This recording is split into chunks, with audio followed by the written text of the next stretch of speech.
Hey guys, it's Drek, and I'm working on a project that I've codenamed the Serenity. If you want to guess, obviously it is an Alpha Trooper, and it's for a special occasion. Orange Modworks recently sent me this, which is the Massacre Kit for the Alpha Trooper. Since the Alpha Trooper kit in its regular sort was my favorite of the Orange Modworks kits, I'm really looking forward to installing this one. It's the same orange polycarbonate that all these kits are, not all of them, the others were multicolored, but the Recon was made out of. This is my kit. It's got the O-ring, the plunger itself, the spring. I can't tell if this is the 5 kilogram spring or the 6, which is very strange, but I can test it against this one. I think that it should still be a 5 kilogram spring to work well with the Alpha Trooper, and if it is a 6 kilogram, then I'll definitely use a 5 instead, which I'm sure isn't recommended, but I think that that balances with the Alpha Trooper the best. They had it right the first time.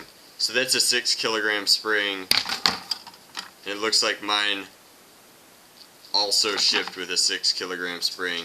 So I'm going to have to change it out for a 5, which is a shame, but I've got a 5 that I can use. Now, I would do the installation all in one video, but instead I'm going to unbox the Alpha Trooper, take only the part I need, which is the Alpha Trooper itself. My hands are coated in paint because I've been prepping some stuff for this mod. Specifically, the box can go, these parts should be set aside. I guess, what's the easiest way to take this out?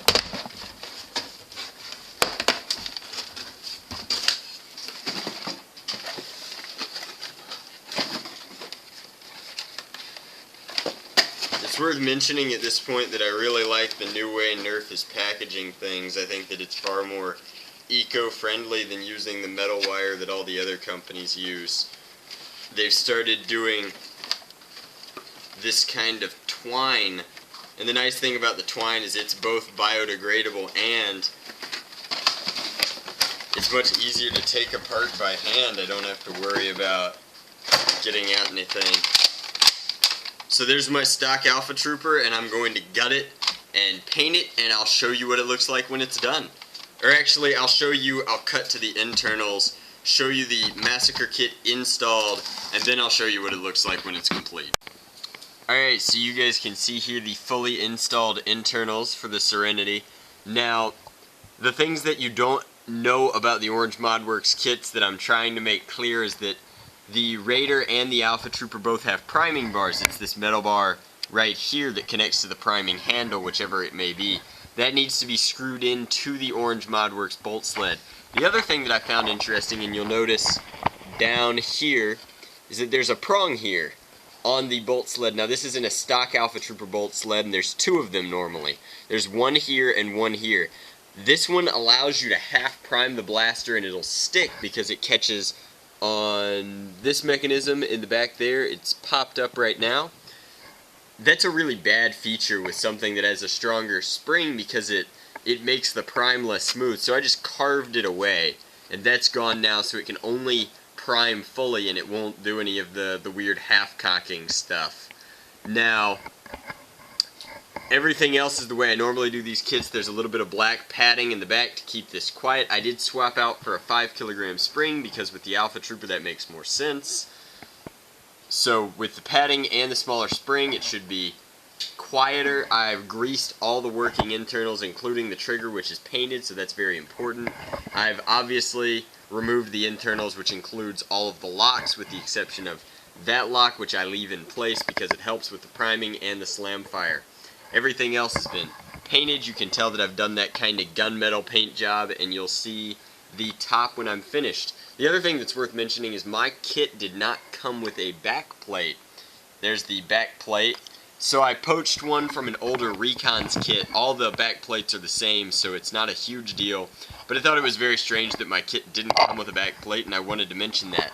with that installed, this should work flawlessly, and I will put it together now, finish the last touches on the paint job, and show you how it performs.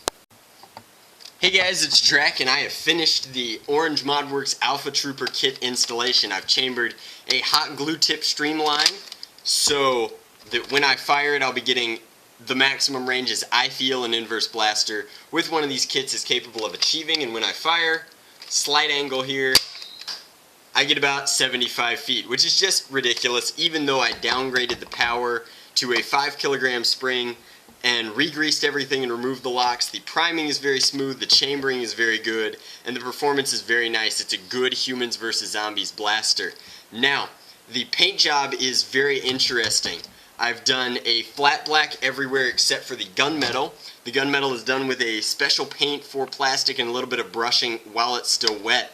It's got a gunmetal paint job here on the venting that extends all the way through this piece on the jam door, as well as the trigger, the clip release on both sides, and this dart storage. There are two places that are not painted. That would be the priming bar, because I didn't think it was necessary and it fits into the paint job already, and this back piece. There's a reason this isn't painted, so that when I slide on the custom stock I made from a Tornado Strike stock, it doesn't interfere at all, and that works very well. This is still a fully functional stock, although it has been painted. All labels have been ground off because I don't like any labels on my fully custom blasters. With one exception, I did leave it here so that it says Access, and that just makes sense to me. I don't mind it, and I feel like it adds to the kind of spaceship feel that I was going for with this blaster.